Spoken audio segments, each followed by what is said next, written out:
नमस्कार साथियों, आप सभी का हार्दिक स्वागत है हमारे YouTube चैनल एनवीर एजुकेशन पर। और मैं संपत लीडर आपके सामने जो है इंडिया जीके का सिलेबस क्लियर करवा रहा हूं साथियों आपको, जो कि पटवार भर्ती परीक्षा 2021 के लिए बहुत ही ज्यादा महत्वपूर्ण है साथियों। और आपकी जो वैदिक सभ्यता वैदिक संस्कृति एवं प्रमुख दर्शन का जो फर्स्ट चैप्टर तो उसके अंदर हमने जो पढ़े थे, उसके आगे की जो हम पॉइंट्स हैं सेकंड पार्ट के अंदर, ये जो आपके सामने सेकंड पार्ट है इसके अंदर हम डिस्कस कर रहे हैं साथियों। अगर आपने फर्स्ट पार्ट नहीं देखा है तो जरूर देखें, आपके सामने जो है मैंने इंपॉर्टेंट पॉइंट के साथ उनको क्लियर करवाए हैं साथियों।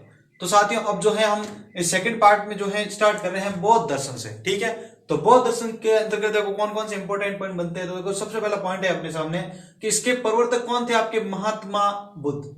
कौन थे साथियों इसके प्रवर्तक? आपके महात्मा बुद्ध को माना जाता है। बौद्ध दर्शन के बौद्ध धर्म के जो महात्मा बुद्ध है जो प्रवर्तक माने जाते हैं। अब देखिए जिनके बचपन का नाम क्या था? सिद्धार्थ था। जिनके बचपन का नाम सिद्धार्थ था। इनका जन्म कपिल वस्तु के निकट लुम्बिनी ग्राम में हुआ है, जो कि हमने ऐतिहासिक घटनाएं पढ़ी थी वहां पर मैंने बताया था साथियों। अगर प्राचीन इतिहास की जो भी जितनी भी घटनाएं हैं सारी की सारी आपको पता लगानी है तो आप जो है मेरा एक सबसे पहला पार्ट है इस प्लेलिस्ट के अंदर, आप वो जरूर देखें। उसके अंदर मैंने सारा डीपली जो है उसके अंदर पॉइंट टू पॉइंट बताया साथियों, आप जरूर देखें उसको। तो ये आपको पता चल गया कपिल वस्तु के निकट जो है लुम्बिनी गांव में हुआ है। अब देखिए गौतम बुद्ध के बारे में कि इनका बचपन का नाम सिद्धार्थ, ठीक है, लेकिन निर्वाण के बाद इन्हें जो है बुद्ध कहा जाने लगा। क्या कहा जाने लगा? बुद्ध कहा जाने लगा। इन्हें बोध गया, देखो याद रखिए, बोध गया में बोधि वृक्ष के नीचे जो है निर्वाण की प्राप्ति हुई थी। किनको? गौतम बुद्ध को। अब देखिए इनके प्रवर्तक, यहां पे प्रवर्तक हैं साथियों। तो देखिए प्रवर्तक आपके महात्मा बुद्ध। अब देखिए ग्रह त्याग की जो घटना है वह है आपके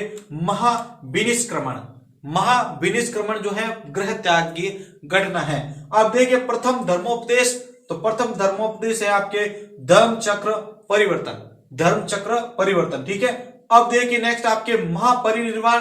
तो देखिए महापरिनिर्वाण में देखिए देह त्याग कहां है? आपके कुशीनगर, या जिसको कुशीनारा भी कहा जाता है साथियों। ये पॉइंट आपको स्पेशली याद रखने ज्यादा, ठीक है, कुशीनगर या कुशीनारा वाला महापरिनिर्वाण, देह त्याग। अब देखिए चार आर्य सत्य कौन से है? देखिए साथियों दुख समुदाय, दुख निरोध और दुख निरोध प्रतिपद।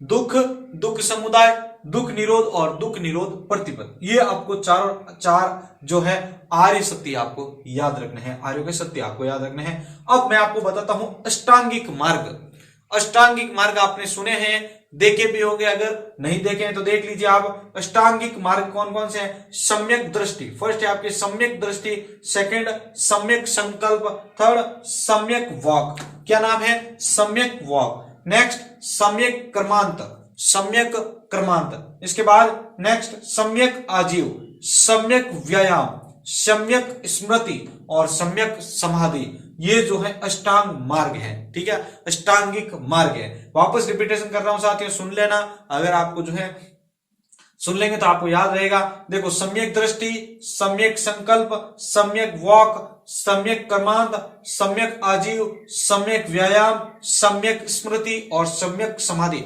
साथियों पॉइंट को आपको जो है क्लियर करके चलना है साथ, इतना डीपली नहीं जाना है क्योंकि एग्जाम के अंदर इतना डीपली नहीं पूछा जाएगा। में जो उसका आउटलाइन है वो ज्यादातर पूछने के चांसेस हैं, इसलिए आपको जो है पिछले एग्जाम की दृष्टि से देखा जाए तो आपके ये पॉइंट जो है बहुत इंपॉर्टेंट है आपके लिए। अब देखिए द्वादश निदान, 12 जो निदान है, देखिए कौन कौन से? अविद्या, संस्कार, विज्ञान, नाम रूप, षडायतन, स्पर्श, वेदना, तृष्णा, उपादान, भव, जाति व जरा मरण। ये जो है द्वादश निदान है, 12 निदान है। इनको भी वापस रिपीट कर रहा हूं। अविद्या, संस्कार, विज्ञान, नाम रूप, षडायतन, स्पर्श, वेदना, तृष्णा, उपादान, भव, जाति और जरा मरण, ये आपके द्वादश विभाजन है साथियों। देखिए हमने द्वादश विभाजन कर लिया है, द्वादश आपके निदान, ठीक है, अष्टांगिक मार्ग वाला कर लिया है। और उसके बाद ये साथियों नेक्स्ट आपके चार आर्य सत्य ये हमने क्लियर किया है। उसके बाद महापरिनिर्वाण, प्रथम धर्मोपदेश को भी हमने जाना है और ग्रह त्याग की घटना और प्रवर्तक के बारे में हमने जान लिया है। अब हम बढ़ते हैं नेक्स्ट पॉइंट की ओर। तो देखिए नेक्स्ट पॉइंट आपका आ रहा है त्रिपिटक, ठीक है। तीन पिटक कौन कौन से हैं? तो देखिए तीन पिटक है आपके विनय पिटक, सुत पिटक और अभिधम पिटक। ठीक है, विनय पिटक, सुत पिटक और अभिधम पिटक, ये आपके तीन प्रकार के पिटक है। ठीक है, अब देखिए सुत पिटक, धर्म पिटक और अभिधम पिटक और विनय पिटक क्या है? तो देखो सुत पिटक है आपका धम्म संबंधी उपदेश, यह इन पिटकों में सबसे महत्वपूर्ण पिटक माना जाता है साथियों। ठीक है, धम्म पिटक जो आपके सुत पिटक जो है धम्म संबंधी उपदेश के लिए काम आता है। नेक्स्ट देखिए आप विनय पिटक। तो विनय पिटक क्या है? भिक्षुओं के आचार नियम, भिक्षुओं के आचार नियम क्या कहलाते हैं साथियों? आपके विनय पिटक कहलाते हैं। नेक्स्ट देखिए अभिधम पिटक, तो ये आपके दार्शनिक विचार होते हैं। ठीक है, क्या होते हैं? दार्शनिक विचार। कौन? अभिधम पिटक। ठीक है, अब देखिए पिटकों के अगर आपको भाषा पूछ ली जाए कि पिटकों की भाषा कौन सी है, तो आपको बताना है पाली। ठीक है, पिटकों की भाषा है आपकी पाली। चलिए नेक्स्ट पॉइंट इसका क्या है इससे रिलेटेड कि बौद्ध धर्म का द्विविभाजन कौन कौन सा है? बौद्ध धर्म का द्विविभाजन कई बार एग्जाम में पूछा जा चुका है। तो बौद्ध धर्म का द्विविभाजन है हीनयान और महायान।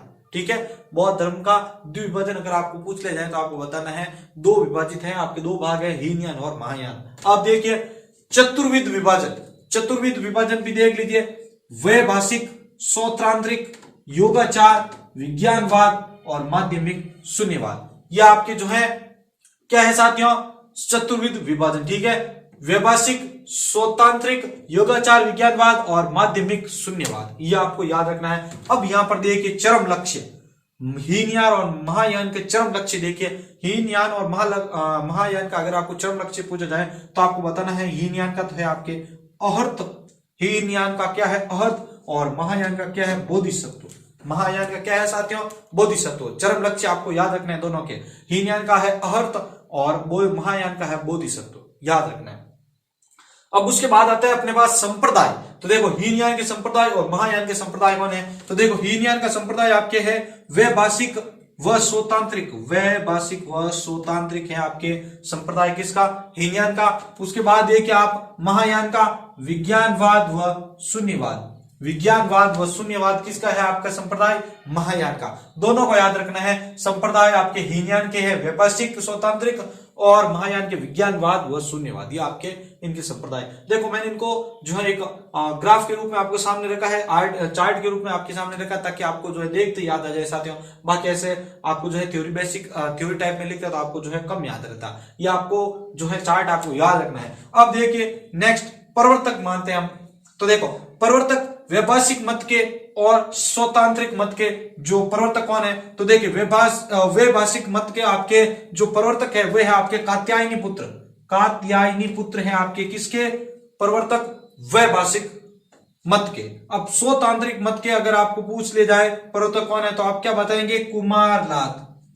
यह पॉइंट आपको याद रखना है साथियों। तीनों वापस रिपीट कर रहा हूं। चरम लक्ष्य अगर आपको हीनयान और महायान के पूछे तो हीनयान का तो है आपके अहर्त और महायान का है बोधिसत्व।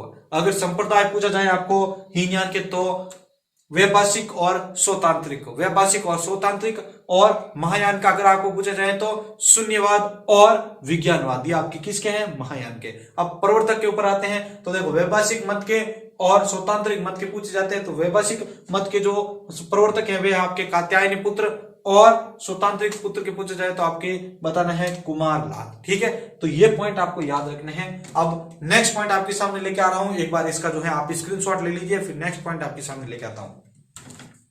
तो साथियों अब हम जो है नेक्स्ट प्रवर्तक देख लीजिए, यहाँ पर जो लास्ट हमने दो और बाकी रह गए इसमें। तो देखिए योगाचार मत और शून्यवाद मत के जो प्रवर्तक है वे है आपके, देखो योगाचार मत के जो आपके प्रवर्तक है वे है आपके मैत्रेयनाथ, और शून्यवाद मत के जो आपके प्रवर्तक है वे है आपके नागार्जुन। ठीक है, योगाचार मत और शून्यवाद आपके जो मत है इनके दोनों का मैंने बता दिया है, मैत्रेयनाथ और नागार्जुन जो है इनके जो है प्रवर्तक माने जाते हैं साथियों।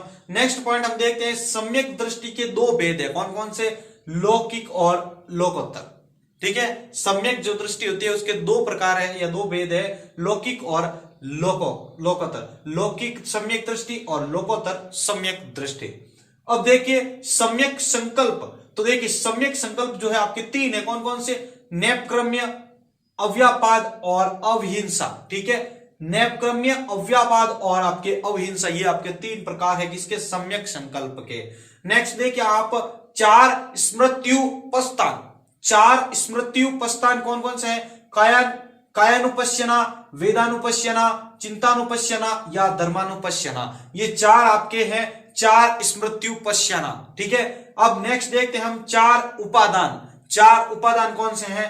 कामोपदान, दृष्टिउपदान, शीलाव्रतोपदान और आत्मावतोपदान। ये आपके जो है चार उपादान है। वापस रिपीटेशन दे रहा हूं इसका। कामोपदान, दृष्टिउपदान, शीलाव्रतोपदान और आत्मावादोपदान। ठीक है, ये चार आपके हैं उपादान। आप देखिए तीन रत्न, त्रिरत्न कौन कौन से? शील, प्रज्ञा और समाधि। ये जो है तीन रत्न है या त्रिरत्न, इनको मान सकते हैं। नेक्स्ट आप देखिए संज्ञा के तीन भेद कौन कौन से? श्रुतमयी, भावमयी और चिंतामयी। ये आपके तीन भेद है। किसके? संज्ञा के तीन भेद है। अब देखिए पांच स्कंद। पांच स्कंद कौन कौन से हैं? रूप, वेदना, संज्ञा, संस्कार और विज्ञान। ये आपके पांच स्कंद हैं। ठीक है, अब देखिए बौद्ध धर्म की गीता। यहां पर गीत लिखा हुआ है, यहां पर होगा गीता आपके साथियों। एक बार यहां पे लिख देता हूं मैं आपके, ताकि आपके स्क्रीनशॉट के अंदर कोई प्रॉब्लम ना आए। यहां पर बौद्ध धर्म की गीता।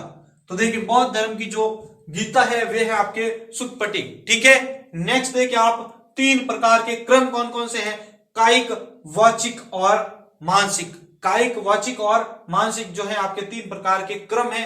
नेक्स्ट देखिए आप त्रिकायवाद, धर्मकाय, निर्माणकाय और संभोगकाय। ये आपके तीन प्रकार के कायवाद है, त्रिकायवाद। ठीक है, अब देखिए धर्म के दो भेद, संस्कृत धर्म और असंस्कृत धर्म। संस्कृत धर्म और असंस्कृत धर्म जो है आपके धर्म के दो भेद माने जाते हैं। नेक्स्ट देखिए संस्कृत धर्म के तीन भेद। ठीक है, ये तो यहां पर धर्म के दो भेद। अब संस्कृत धर्म के तीन भेद देखिए आप रूप, चित्त और चेतांशिक। ठीक है, रूप, चित्त और चेतांशिक ये आपके किसके हैं? संस्कृत धर्म के तीन भेद है। और संस्कृत धर्म के तीन भेद अगर आपको पूछ ले जाए तो आप बताएंगे प्रतिसंख्या निरोध, अप्रतिसंख्या निरोध और आकाश। ये आपके असंस्कृत धर्म के तीन भेद है साथियों।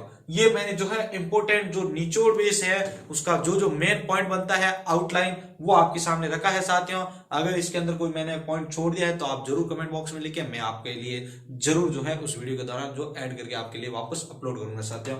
नेक्स्ट इस साइड में देखते हैं हम ये वाला पोर्शन। तो यहाँ पे देखिए विज्ञान के दो रूप। तो विज्ञान के दो रूप कौन कौन से हैं? प्रकृति विज्ञान और आलस्य विज्ञान। ठीक है, प्रकृति विज्ञान और आलस्य विज्ञान। अब देखिए दो प्रमाण कौन कौन से माने जाते हैं? तो प्रमाण है आपके प्रत्यक्ष और अनुमान। एक तो प्रत्यक्ष होके सामने और एक अनुमान उसका। ठीक है, अब परमार्थ के दो भेद। परमार्थ के दो भेद तो देखिए आपके पर्याय और अपर्याय, ये आपके दो भेद माने जाते हैं परमार्थ के। ठीक है, अब लास्ट आपके एक बौद्ध धर्म का एक आदर्श वाक्य है, बहुत चर्चित है, वो आपके सामने मैं बता रहा हूं साथियों। बहुजन हिताय बहुजन सुखाय। अर्थ क्या है इसका? यह बहुजनों के हित व सुख का समर्थक है। यह बहुजनों के हित और सुख का समर्थक है। ये किसका? बौद्ध दर्शन का जो है आदर्श वाक्य है, बहुजन हिताय बहुजन सुखाय साथियों। यहां तक आपने ये पॉइंट क्लियर किया है। नेक्स्ट जो है आपके सामने एक बार इसका स्क्रीनशॉट ले लीजिए। हम जो है इस्लामिक धर्म, ईसाई धर्म और पारसी दर्शन इस्लामिक, ईसाई और पारसी दर्शन के बारे में डिस्कस कर रहे हैं साथियों। एक बार इसका आप स्क्रीनशॉट ले लीजिए। तो अब हम जो है नेक्स्ट जो धर्म अपने पास जो दर्शन आ रहा है वो है हमारे पास इस्लामिक दर्शन। ठीक है, हमारे पास अब लास्ट तीन दर्शन बचे, इस्लामिक, ईसाई और पारसी दर्शन। तो देखिए इस्लामिक दर्शन से रिलेटेड जो इंपॉर्टेंट पॉइंट है वो है, ये पहला पॉइंट है आपके सामने कि इस्लामिक दर्शन या इस्लामिक धर्म के जो संस्थापक है उनका क्या नाम है? आपके हजरत मोहम्मद साहब। ठीक है, हजरत मोहम्मद साहब जो है आपके इस्लामिक धर्म के या इस्लामिक दर्शन के आप मान सकते हो संस्थापक है। इनका जन्म जो है 570 ईस्वी।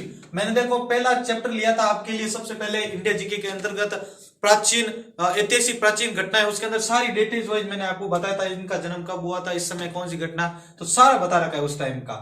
ठीक है, तो देखो इनका जन्म जो है 1570 ईस्वी में हुआ था। कहां पे हुआ था? मक्का में हुआ था। ठीक है, आगे देखिए इस्लाम धर्म की या इस्लाम धर्म की जो है इस्लाम की जो शिक्षाएं हैं पवित्र ग्रंथ कुरान में संग्रहित होती है। इनकी जो शिक्षाएं होती है वो आपको जो है पवित्र ग्रंथ है जो कुरान, उसके अंदर आपको देखने को मिलती है, उसके अंदर आपकी संग्रहित है ये। अब इस्लाम धर्म की 5 मुख्य शिक्षाएं साथियों, इनको याद रखना, एग्जाम में बहुत बार एग्जाम में क्वेश्चन आ चुका है इनसे रिलेटेड। ठीक है। तो पहला होता है मुख्य शिक्षाओं में नमाज। तो देखिए रोज 5 निश्चित समय पर अल्लाह को सजदा या उनको नमन करना होता है इनको, ठीक है। अल्लाह को जो है एक रोजाना रोज के जो है 5 इनका निश्चित समय होता है, उनके दौरान जो है इनको अल्लाह को नमन करना होता है, इनको याद करना होता है, सजदा करना होता है। देखिए सूर्योदय से पूर्व जिसको फजर बोला जाता है, क्या बोला जाता है? फजर। सूर्योदय से पूर्व का समय फजर। दोपहर जोहर, दोपहर का जो समय होता है उसको जोहर कहते हैं। तीसरा जो पहर होता है, तीसरा चरण जो होता है, तीसरा पड़ाव जो होता है उसको असर बोलते हैं। क्या बोलते हैं? असर।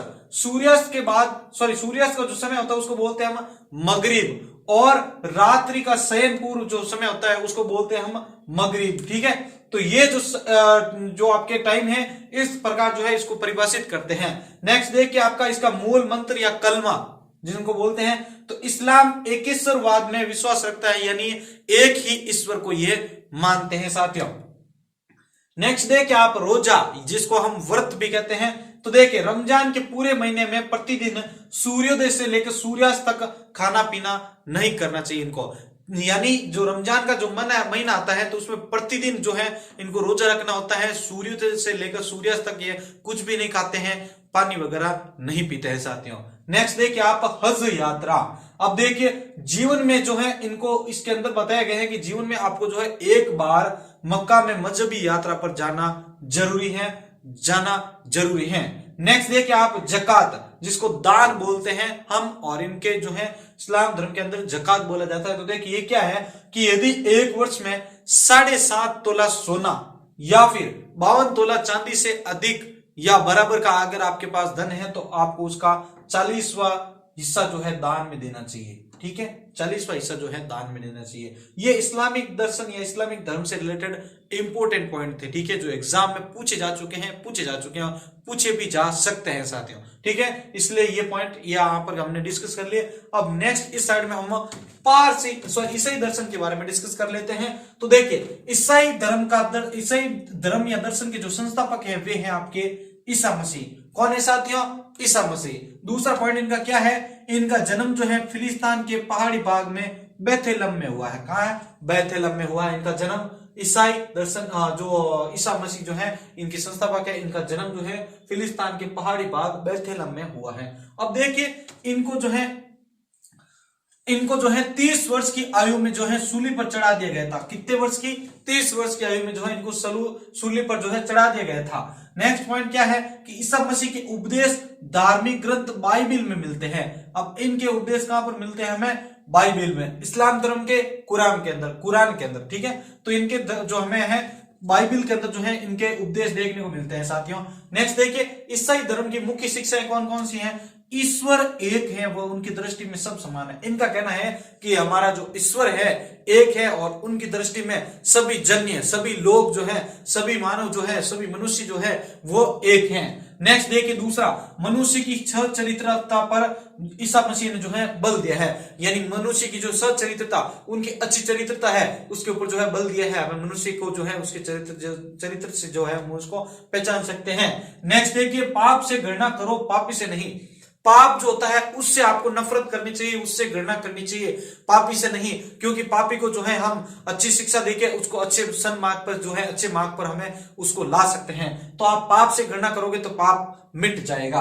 नेक्स्ट पॉइंट है आपके क्रोध व बदले की भावना छोड़कर क्षमा करना चाहिए, क्षमा करना सीखो, यानी आपके अंदर जो क्रोध और जो बदले की भावना है उसको आप नष्ट कर दो, उसको मिटा दो। आपको यह नहीं देख के चलना है कि उसने मेरा ये कर दिया तो मैं उसका जो है ये बदला लेकर उसको नष्ट कर दूंगा, उसको मिटा दूंगा। अगर आप ये भाव मिटा देंगे तो सभी जन जो है अच्छे भाव से कार्य करने लगेंगे, अच्छे भाव एक दूसरे के प्रति उनके अंदर पनपने लग जाएंगे। ये हमारा ईसाई दर्शन से रिलेटेड इंपॉर्टेंट पॉइंट था साथियों। अगर इसके अंदर आपको कोई भी प्रकार की प्रॉब्लम आई है दोनों में से तो आप कमेंट बॉक्स में जरूर लिखिएगा, वीडियो को लाइक जरूर करते रहिएगा। नेक्स्ट है हमारे पास पारसी दर्शन।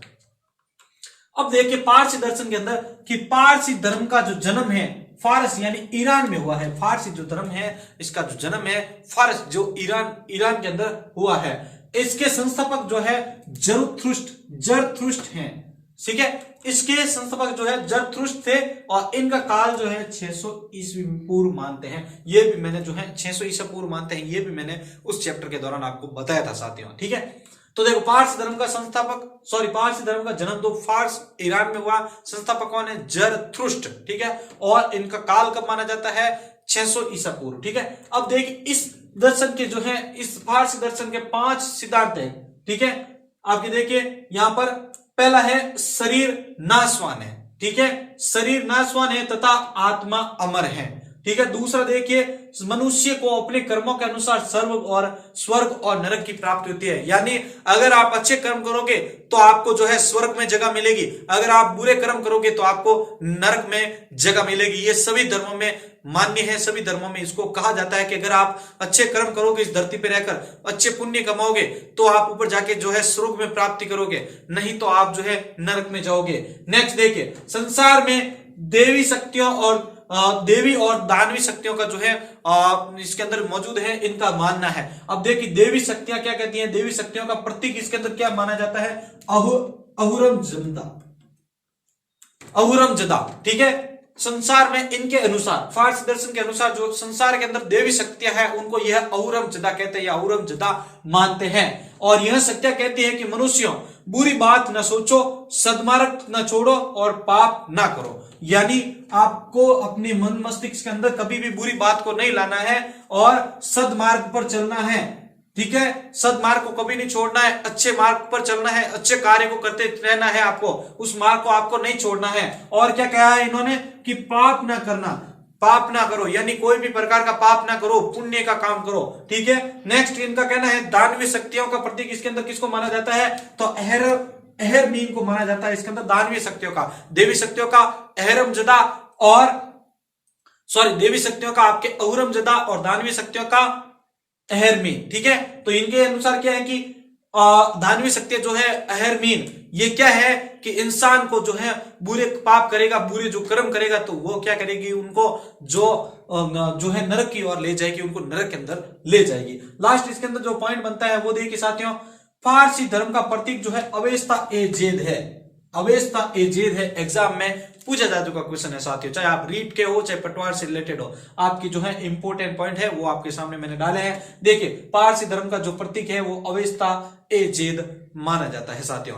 तो आज के इस वीडियो में हमने जो है वैदिक संस्कृति और प्रमुख दर्शन के जो है दूसरे पार्ट को भी क्लियर किया है साथियों। दोनों पार्ट के अंदर जितने इंपॉर्टेंट पॉइंट थे आपके सामने मैंने रखे हैं और अपने जो संपूर्ण मैंने इसके अंदर एफर्ट लगाए हैं कि जो जो पॉइंट एग्जाम में पूछे जा चुके हैं या पूछे जा सकते हैं वो ही आपके सामने लाए, आपका बेकार में जो है समय व्यर्थ ना हो।